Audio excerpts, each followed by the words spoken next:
How to use Asana. Good day, folks. Welcome to the channel. Today I'm going to show you how to use this powerful project management tool, Asana, and I'm going to show you a bunch of things, including the interface, some great features that they offer. I'm going to show you also how to create a project.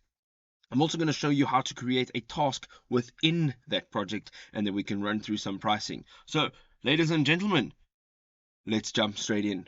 The first thing I want to go through is just how easy it is to actually jump in and start using the platform. On the left hand side over here, you have all of your items on your toolbar. You can actually even collapse that toolbar so you can see the main area. This is your home page, or an overview page, or a dashboard, if you'd like to call it. Over here you can change the way you see it, so you'll either see everything that's happening in the week or in the month. You can also see that you have a completed tasks count and a collaborations count. You can also completely customize what you see over here. So on the left hand side you have all of the tasks that you've created, and on the right hand side you'll have all of the projects that you've created. Now on the toolbar, if we open that up again, you can see that you can jump into my tasks. There is also an inbox tab where you can actually manage all your communications between you and your teammates.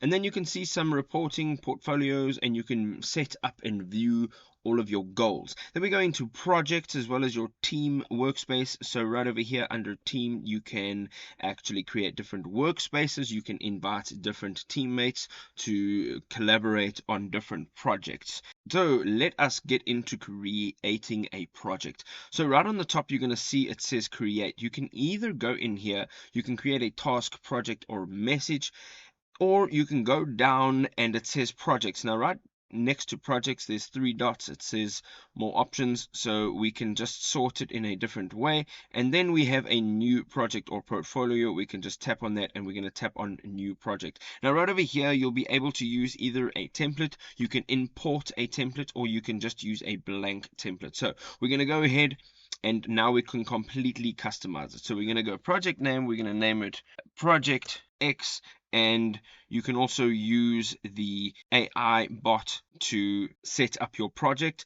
And then you can manage your privacy, so you can either make it public to my workspace or private to project members. And then you have a default view either in a list form, a board form, a timeline form, or a calendar. Now whatever is going to best suit the type of project that you're doing, then you can choose the one appropriately. I very much enjoy the board view. You can just take it from one stage of progression to the next, and you're going to go ahead and tap on create project. You can see now it is starting to actually build, and over here you can see that there is a to do.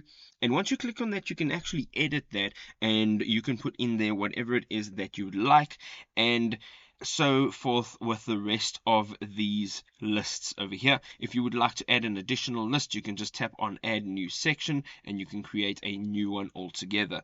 The three dots will allow you to use the powerful automation tool. You can also rename the section, and then you can add a section to the left or the right, or you can completely delete that section or list. Over here inside each list, I'm now going to show you how to create a task. So you'll go in and you'll see that there is a block here. Now this is a task. You can move this task from one progression stage to the next, and if you would like to then create another task, all you need to do is tap on add task in the appropriate list. So you're just going to go ahead, tap add task, and we're going to go task 2, and you can now see over here it says assign this task. You can assign it specifically to a team member, and then the next icon you can just add a due date to that. Now as you can see over here, I've now clicked away and it has created this task. You can now click on that and it opens a window on the right hand side. Over here it has the name, which you can edit yet again, as well as the assignee, a due date, and then the project name and the list that it is in. You can also add to different projects, and then you can also add some discrepancies. There is a description box over here, and you can add as much detail as possible, and you can format the text. You can also add a subtask within that main task, and you can add some comments over here, so you can communicate efficiently with your team members per task. Now let us jump back out over here. You can see now that you can move the tasks from each list to the next. And that is actually how you can manage all of your projects in one place. One of the other nice things that you can do is once you've selected that you want this in a board form, you can actually add information here and you can add tasks, and then you can actually put it in a different form. So if you've chosen board and it actually doesn't work, you could rather put it in a list. You can put it then in a timeline as well if you'd like. It'll only work if you've got some due dates there. You can also pop it onto a calendar. Again, it'll only work accurately if you've got some due dates, and you'll see where all of your tasks are due and when they've been created. You can then also just quick create, and you just tap on whichever day of the month and you can start entering some details there. Then going into the workflow, you can see over here there is a workflow tab. Now before we go in over here, we're going to have to go back to this board.